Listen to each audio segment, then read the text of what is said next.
दोस्तों, मैं हूं देवेश शुक्ला और आप सभी का हमारे चैनल पर एक बार फिर से स्वागत है। आज हम लोग सोनप्रयाग से पैदल ट्रैकिंग करते हुए केदारनाथ की यात्रा करने वाले हैं और हम लोग सोनप्रयाग पहुंच चुके हैं। लेकिन वीडियो शुरू करने से पहले सभी भक्त कमेंट बॉक्स में जय केदारनाथ जरूर लिखेंगे।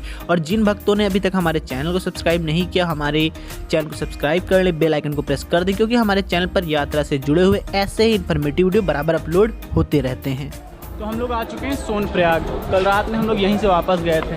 पहले हम लोग यहाँ आए थे, यहाँ बहुत ज़्यादा रश थी, रूम बिल्कुल खाली नहीं थी, इसलिए हम लोग पीछे सीतापुर चले गए थे। अब सुबह का टाइम है और लाइन देखिए कितनी लंबी लग चुकी है। कि सिर्फ टैक्सी के लिए लाइन लगी, आगे हमको टैक्सी मिलेगी, बहुत लंबी लाइन है। इस बार केदारनाथ यात्रा मात्र कुछ दिन के लिए ओपन हुई थी, इसलिए बहुत ज़्यादा भीड़ थी। इतनी भीड़ तो मई जून जब पीक सीजन होता है तब नहीं होती है, जो भीड़ इस समय अक्टूबर के मंथ में देखने को मिल रही थी। टैक्सी के लिए ही कम से कम 2 किलोमीटर लंबी लाइन लगी हुई थी। आप देख सकते हैं कितनी ज़्यादा लंबी लाइन लगी हुई है। आप जब केदारनाथ की यात्रा पे जाते हैं तो गौरी कुंड से ही पैदल ट्रैकिंग स्टार्ट होती है। सोनप्रयाग से गौरी कुंड की जो दूरी हो लगभग 5 किलोमीटर के आसपास की। आप कोई भी अपना साधन लेके गौरी कुंड तक नहीं जा सकते, वहाँ पे सिर्फ उन्हीं की प्राइवेट टैक्सी चलती है। पर पर्सन के हिसाब से 30 रुपये का चार्ज लिया जाता है और आपको सोनप्रयाग से टैक्सी मिल जाती है और 5 से 7 मिनट में आप गौरी कुंड तक पहुँच जाते हैं। तो हम लोग भी अब टैक्सी में बैठ चुके हैं और चलते हैं गौरी कुंड।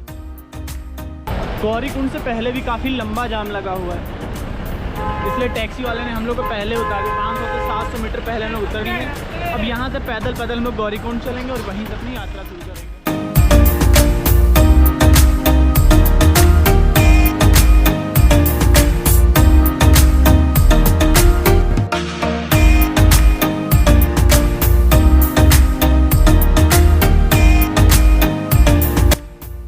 भीड़ बहुत ज़्यादा थी इस बार यात्रा में, इसलिए टैक्सी का जाम गौरी कुंड से पहले भी बहुत लंबा लगा हुआ था। इसलिए हम लोग पहले ही उतर गए और पैदल ही गौरी कुंड तक जाने का निश्चय किया और अपनी पैदल ही यात्रा शुरू कर दी। मतलब हम लोग की जो ट्रैकिंग थी वो गौरी कुंड से पहले ही अब शुरू हो चुकी थी। तो हम लोग पहुँच चुके हैं गौरी कुंड। यहीं से मेन ट्रैकिंग स्टार्ट होती है केदारनाथ मंदिर के लिए। यहाँ पे भी मार्केट बनी हुई है, यहाँ पे भी कई सारे होटल हैं, यहाँ पे भी लोग रुक के चाय नाश्ता करते हैं और अपनी यात्रा यहीं से शुरुआत करते हैं। केला यहाँ पे 80 रुपये दर्जन है भाई। सेब 100 रुपये की।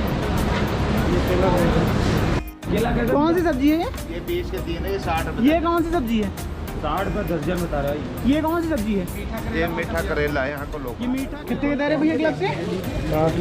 60 रुपये का।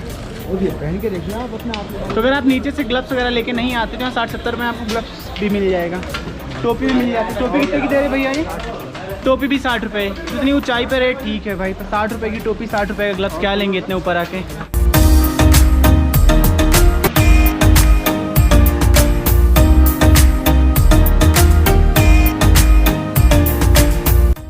यहीं गौरी कुंड में गौरी माता मंदिर भी है और तृप्त जल कुंड भी है। यहाँ पे बहुत से लोग आके स्नान भी करते हैं, लेकिन हम लोग रूम से स्नान करके निकले थे, इसलिए हम लोग अपनी आगे की यात्रा पे निकल चुके थे।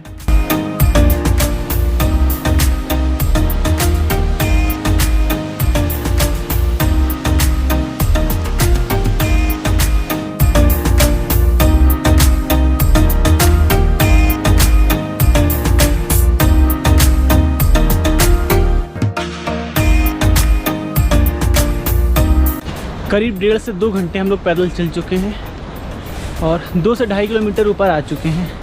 यहाँ आने के बाद हमको फर्स्ट व्यू ग्लेशियर का दिखा है, जो कि बहुत सुंदर है। मैं आपको दिखा देता हूँ।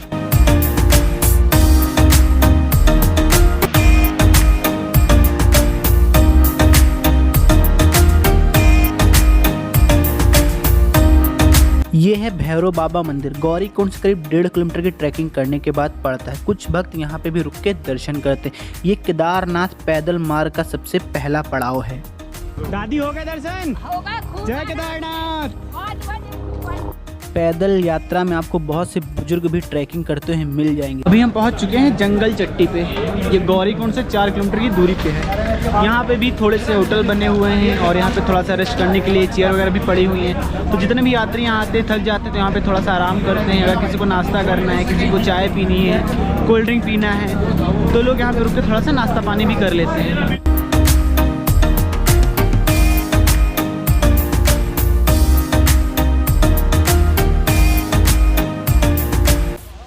केदारनाथ धाम मंदिर के लिए जब आप पैदल ट्रैकिंग करते हैं तो रास्ते भर आपको नेचर व्यू के लुभाने दृश्य देखने को मिलते रहते हैं। पूरा रास्ता बिल्कुल प्राकृतिक सौंदर्य से भरा हुआ है।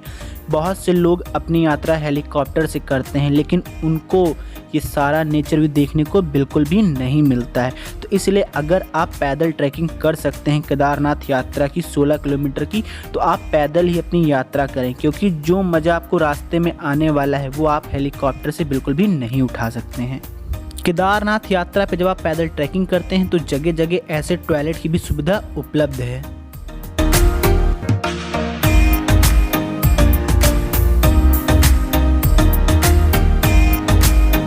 लोग लगभग अपनी ट्रैकिंग 5.5 किलोमीटर की कंप्लीट कर चुके हैं। यहाँ से केदारनाथ धाम 10.5 किलोमीटर, छोटी Linchauli 3.5 kilometre, base camp 9 kilometre और आगे पड़ने वाला पड़ाव भीमबली मात्र 500 मीटर बचा है।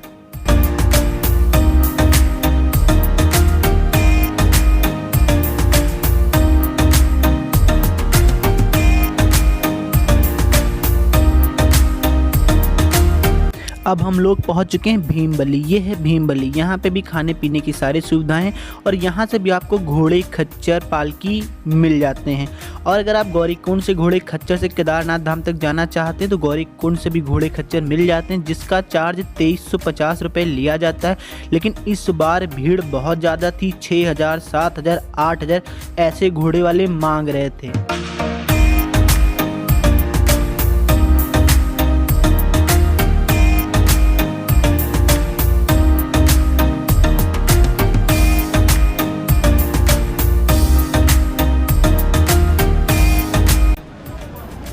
करीब बजने वाला है 12:30। अभी हम आ चुके हैं भीमबली से आगे।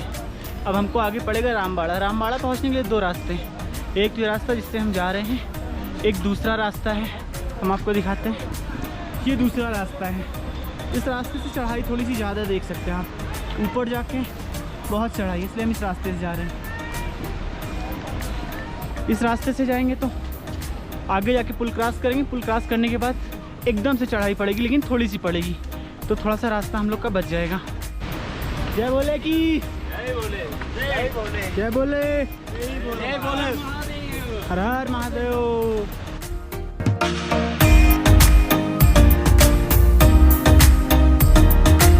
अब हम लोग पहुंच चुके हैं रामबाड़ा। ये है रामबाड़ा। 2013 में जब आपदा आई थी तो यहाँ तक जितना भी रास्ता था पीछे का केदारनाथ धाम से रामबाड़ा तक का पूरी तरीके से तबाह हो गया था। पुल वगैरह जितने भी थे यहाँ पे सब टूट गए थे, जिसके निशान आज भी देखे जा सकते हैं। पूरी तरीके से बर्बादी का मंजर अगर आप अभी भी दर्शन करने आते हैं 2022 में, 2023 में, तब भी आपको साफ दिख जाएंगे।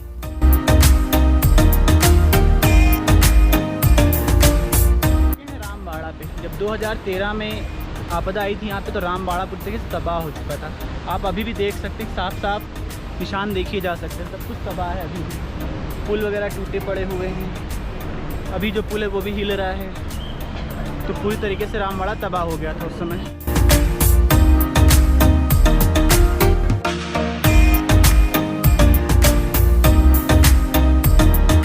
रामबाड़ा क्रॉस करते ही मिला एक शॉर्टकट हम लोग को। अब इस शॉर्टकट से हम लोग ऊपर जाएंगे, देखते हैं कहाँ जाके निकालते हैं हम लोग को। रामबाड़ा आप जैसे ही क्रॉस करते हैं तो ऊपर जाने के लिए एक शॉर्टकट बना हुआ है, लेकिन ये रास्ता खतरनाक हो सकता है। हम लोगों ने ये गलती की जो हम लोगों ने ये रास्ता लिया। आधे रास्ते पे जाने के बाद इस बात का हम लोग को एहसास हो चुका था, लेकिन अब हम लोग आधे रास्ते पहुंच चुके थे तो वापस लौटना बेवकूफ़ी समझा। इसीलिए हम इसी रास्ते पे आगे बढ़ते गए। करीब 5 से 7 मिनट बाद हम लोग ऊपर फिर उसी नए रास्ते पे पहुंच चुके थे। लेकिन आप लोग ये गलती बिल्कुल भी ना करें, क्योंकि बगल में मंदाकिनी अपने पूरे वेग से बहती हुई है। रामबाड़ा तक की जो चढ़ाई है वो काफ़ी ठीक है, बहुत ज़्यादा आपको सीधे चढ़ना नहीं पड़ता है। लेकिन रामबाड़ा क्रॉस करने के बाद जो चढ़ाई पड़ती है वो काफ़ी थका देने वाली, बहुत खड़ी चढ़ाई है और बिल्कुल सीधे ही आपको चलना पड़ता है। इसमें आपको थकावट बहुत जल्दी जल्दी आ जाती है। आप देख सकते हैं कितनी टफ चढ़ाई है यहाँ से, इसलिए बहुत जल्दी सांस भी फूलने लगती है। इसलिए आप लोग आराम आराम से यात्रा करें। हम लोग भी अपनी यात्रा आराम आराम ही करें। जगह जगह आपको नींबू पानी, सोडा मिलता रहता है, तो आप अपनी प्यास भी रास्ते भर बुझा सकते हैं।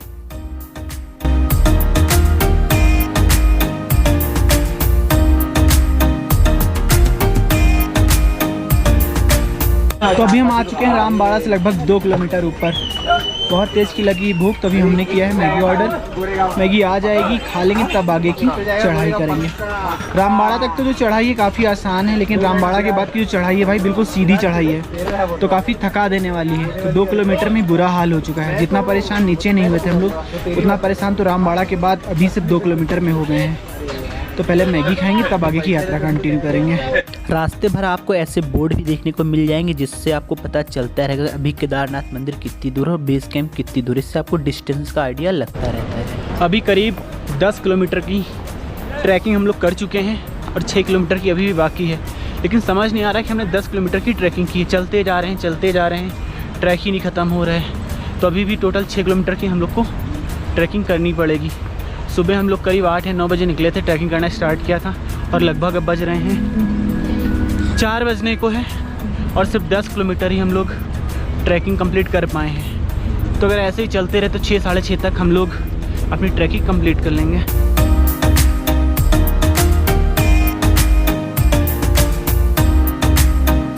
अभी भी करीब 2 किलोमीटर के आसपास बेस कैंप बचा है हम लोग के लिए, और भीड़ बहुत ज़्यादा है। ऊपर से आने वाले लोग बता रहे हैं कि रूम बिल्कुल अवेलेबल नहीं है। अगर टेंट मिलता है तो टेंट में हम लोग रुक लेंगे, नहीं तो देखते हैं क्या होगा। भीड़ बहुत ज़्यादा है भाई। ऊपर व्यवस्था सिर्फ 5000 लोगों की है, और कम से कम 20 से 22,000 आदमी आज नीचे से ऊपर जा रहा है। तो देखते हैं रुकने की क्या व्यवस्था होती है। अब तो सब कुछ केदारनाथ बाबा के भरोसे है। जय बाबा केदारनाथ।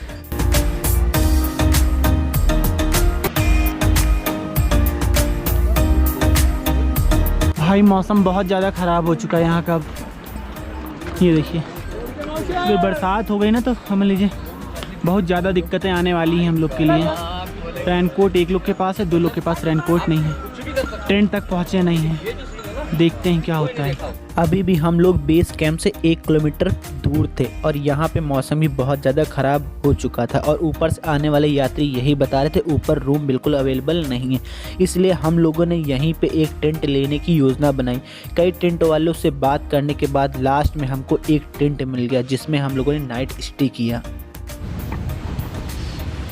अभी 8:30 हो रहा है, देख सकते हैं। हम अपना मोबाइल का फ्लैश जला के ब्लॉगिंग कर रहे हैं। यहाँ पे लाइट तो बिल्कुल है ही नहीं इस टेंट में, और अभी भी लोग नीचे से ऊपर जा रहे हैं, जबकि ऊपर रुकने की कोई व्यवस्था ही नहीं है। पता नहीं कैसे लोग रुकेंगे ऊपर, समझ नहीं आ रहा है। और रूम ऊपर जो मिल रहा है वो 8,000 10,000 का मिल रहा है। एक तो अवेलेबल ही नहीं, अगर 1-2 रूम अवेलेबल भी हैं तो 8 से 10,000 रुपये मांग रहे हैं। तो इस चक्कर में भाई बहुत ज़्यादा परेशानी झेलनी पड़ रही है इस बार केदारनाथ यात्रा में।